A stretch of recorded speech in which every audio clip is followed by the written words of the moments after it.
Welcome to the Friends with Money podcast, brought to you by Money Magazine, creating financial freedom for Australians since 1999. Hello, and thanks for joining us for another episode of Friends with Money, Money Magazine's podcast to help you earn, save, and achieve your financial goals.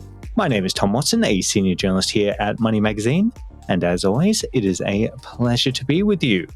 As regular listeners will be well aware, we do love a chat about investing on Friends with Money.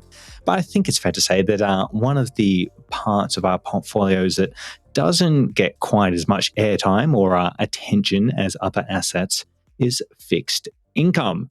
But why not? Well, on today's show, we are going to give fixed income the love and time it deserves, least of all because it's a particularly relevant asset class at the moment, but we'll get into that later on. First, I need to introduce today's guest, though. So it is a pleasure to say that joining us today is Marc Jocum, product and investment strategist at Global X ETFs. Marc, welcome to Friends with Money. Thanks for having me on the show, Tom. Looking forward to the discussion today. So am I, and you are very welcome. Marc, let us start with a very quick reminder for anyone who isn't familiar with the topic. What is fixed income, and what kind of assets are we talking about here? Yeah, it's a great question, Tom, and it's an asset class that has been around for many decades. It's only, as you said, all of a sudden come back into fashion. But really, it's a type of investment that provides regular payments or regular income to investors until that maturity ends, hence the term fixed income. And a lot of people may be familiar with certain types of products or investments like fixed, whether you've got term deposits or cash, but they may be unfamiliar with another type of fixed income, which is bonds. And all bonds they are very similar to an IOU, where it's a common type of fixed income investment where it's essentially debt that's issued by a corporation or a government entity, and they use it to raise money to fund projects, fund day-to-day operations. So when an investor purchases a bond from one of these institutions, they are effectively lending money to that issuer and expecting to receive that money back at the end of the maturity period. So that's your principal, but then also expected to collect interest on the way, hence the term fixed income. So really popular asset class that has, like we talked about before, become top of mind for investors at the moment. You kind of touched on it there a little bit, Marc, but just to expand on that point, how do fixed income assets actually work in terms of, delivering returns for investors? So there's really two forms of returns, Tom, when you're talking about fixed income. When you look at any asset class, really, there's both the capital growth side and then the income or the payments that come with it.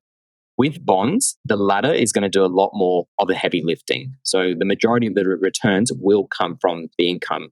In fact, the simple arithmetic nature of bonds is that whatever the yield of a bond is till it matures is the likely return you're going to get, assuming that there's no default. But you can also get capital gains and losses on the same side of bonds. And that's because if interest rates go up or down, bond prices do the opposite of that.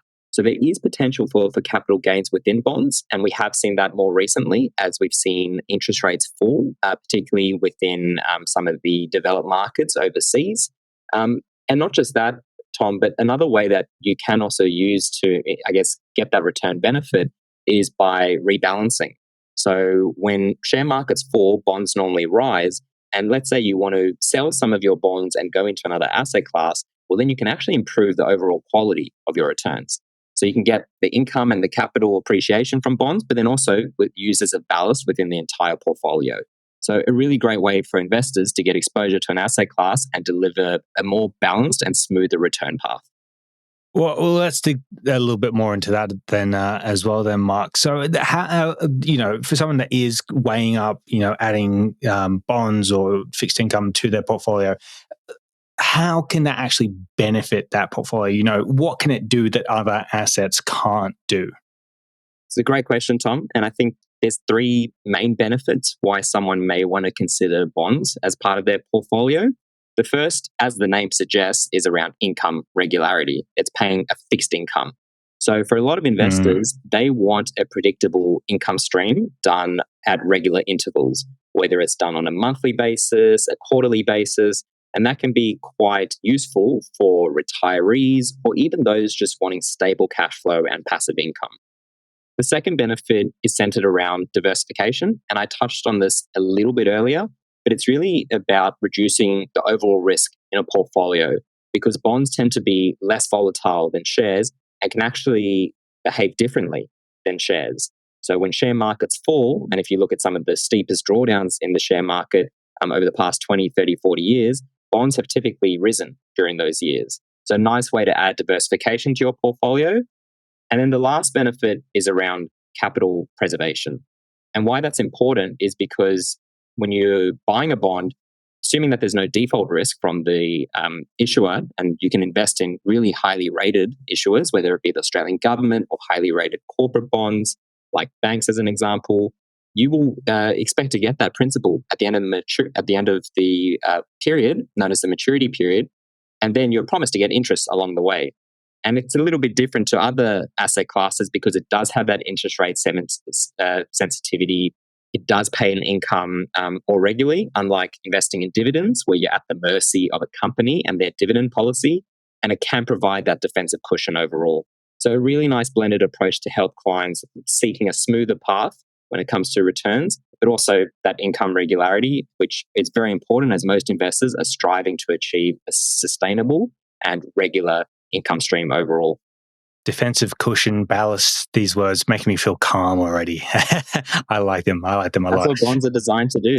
They are boring in nature, Tom, but the reason that people have them in their portfolios is so they can sleep at night, because the share markets normally outperform bonds over time, but not every time. So to have that sleep at night factor, that's why people have bonds in their portfolio.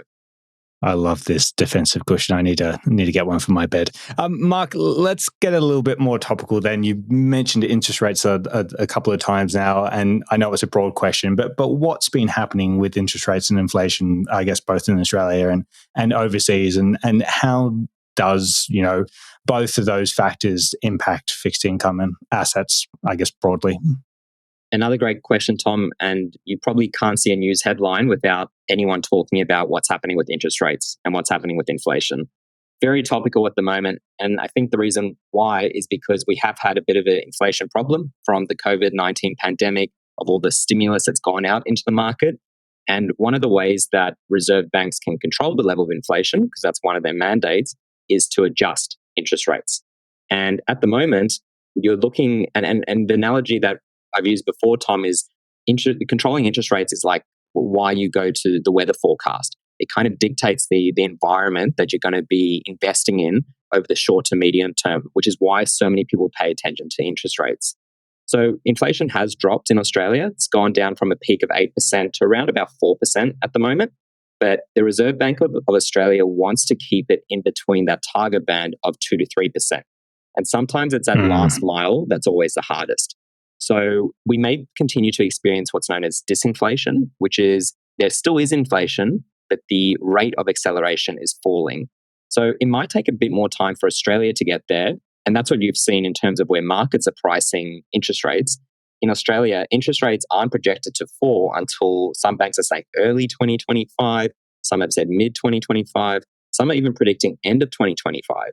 Whereas very different to other countries that have already reduced. The US central bank, the Fed, reduced by 0.5%. The New Zealand Reserve Bank have reduced already. Europe has reduced. Canada has reduced. So Australia might be on a different interest rate path. And that's what we saw from the RBA minutes that came out, is they said that, they're not going to be done in tandem with other policies. They will be done separately.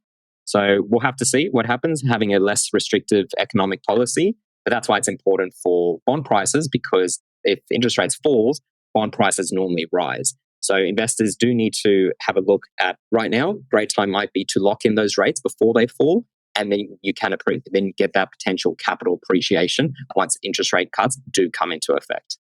Well, that's another perfect segue there, Mark. So broadly speaking, and I know that this is going to depend on each individual's portfolio and their needs and wants and all that kind of thing, but is now a decent time for someone to at least consider adding fixed income to their portfolio then? And I guess as you were getting at there, why might that be the case? Yeah, another good question, Tom. And you're right, it does depend on your overall risk profile and your investment goals. But generally speaking, had you asked me this question a few years ago during the COVID-19 outbreak, where we saw interest rates fall to as low as 0.5, 0.6% in terms of what yield some of the government bonds were paying, I would say no, it's not a good time because the yields are low and there's potential for the capital value to fall. But it's very different now.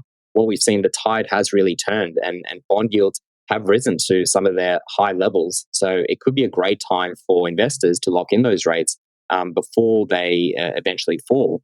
Even more recently, we've seen bond yield, so the yield you can get on investing in an Australian government bond actually increase from around about 3.8, 3.9% up to about 4 to 4.3%. And it's really important because it's all about the relative return that you're taking versus investing in boring cash, which is different to a government bond. And if you want to invest in cash, I mean, look at term deposit rates, Tom. The banks are already front running that the RBA is going to reduce rates. And we've seen term deposit prices, the rate that you can get on them actually decline by up to 1%. High interest savings accounts are also still paying a relatively good yield. But, there's a lot of minimum requirements to have to get that bonus interest. So I think for investors who are looking to get, pretty decent yields at the moment, potentially benefit from the price appreciation as well if interest rates do fall, and adding that ballast that you mentioned as well to help cushion the portfolio, I think now is a really great time for investors to consider adding bonds into their portfolio. Well, final kind of important question then, Mark, obviously considering what we just talked about and, perhaps we piqued a couple of people's interest here. How can people actually invest in fixed income? What are the options that they have available to them? It's funny, I've talked about the benefit of bonds and fixed income, and now it's the how. How does that actually occur? And investing in fixed income traditionally was quite cumbersome, because it was a complex investment vehicle to access. There were high minimum investment amounts. There was a lack of liquidity in some of the trading vehicles, even though the underlying bonds were quite liquid. And not just that, Tom, but when you invest in a bond, similar like a term deposit, you have to think about, well, what do I do when it matures? Do I buy the same bond from the same company? Do I go through the same bank? So all these problems are solved by one of the inventions that I believe is one of the best inventions in the modern financial era, which is exchange traded funds, ETFs. A simple investment vehicle where you can buy a basket of securities, a basket of companies, or a basket of fixed income securities that you can invest in that is well diversified and generally synonymous with low cost. So there's ETFs available in the Australian market where you can invest in government bonds, in corporate bonds, both domestic and internationally as well.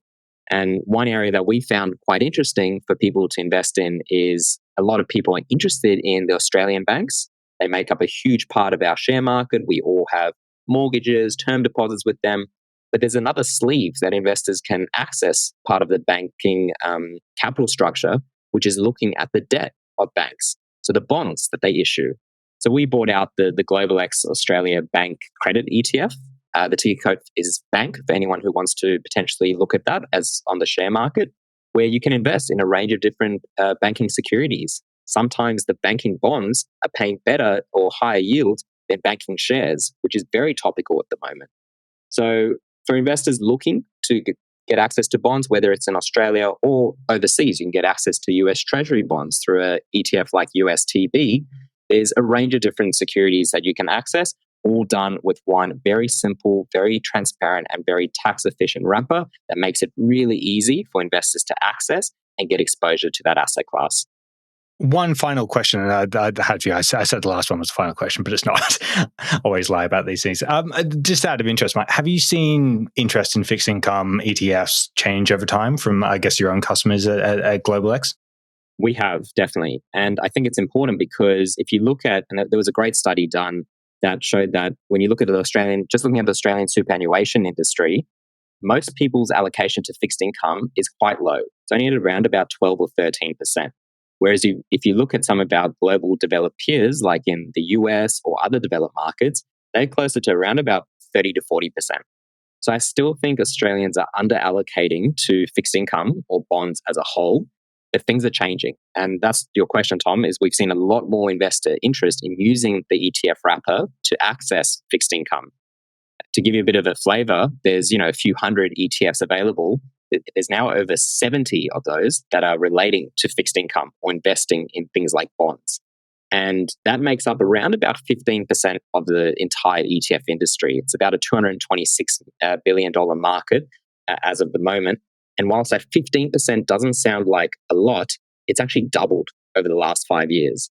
So I think it's one of the fastest growing areas of the ETF market.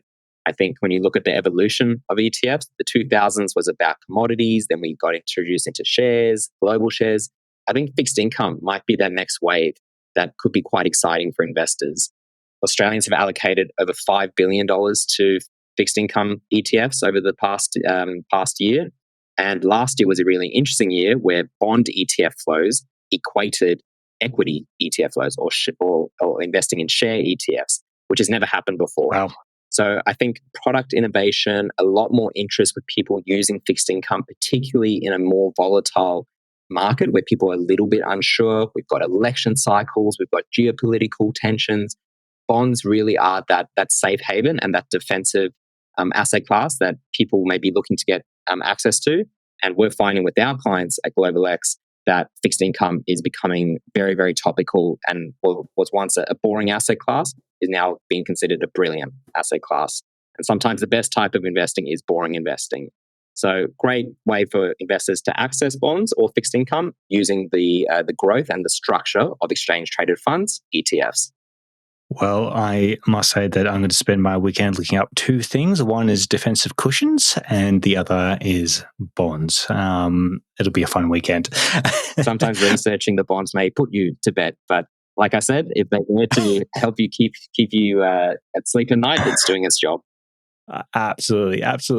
Marc, you've done such an excellent job explaining things for us today. So thank you so much for joining us. It's been a pleasure having you on, and we'll get you back on Friends with Money again before too long. My pleasure, Tom. Thanks so much for having me. That's it for this episode of the Friends of Money podcast. But don't forget to jump on our website, moneymag.com.au, for your daily dose of financial news, or you can go grab yourself a copy of the latest edition of Money Magazine in all good newsagents. As always, Friends with Money will be right back in your podcast feeds next week. So until then, my name is Tom Watson. Goodbye for now. Thanks for listening to the Friends with Money podcast. For credible, independent and easy to understand financial commentary, visit moneymag.com.au. Please remember that the views and opinions expressed in this podcast are general in nature, and further independent advice and research based on your personal circumstances should be sought before making an investment decision.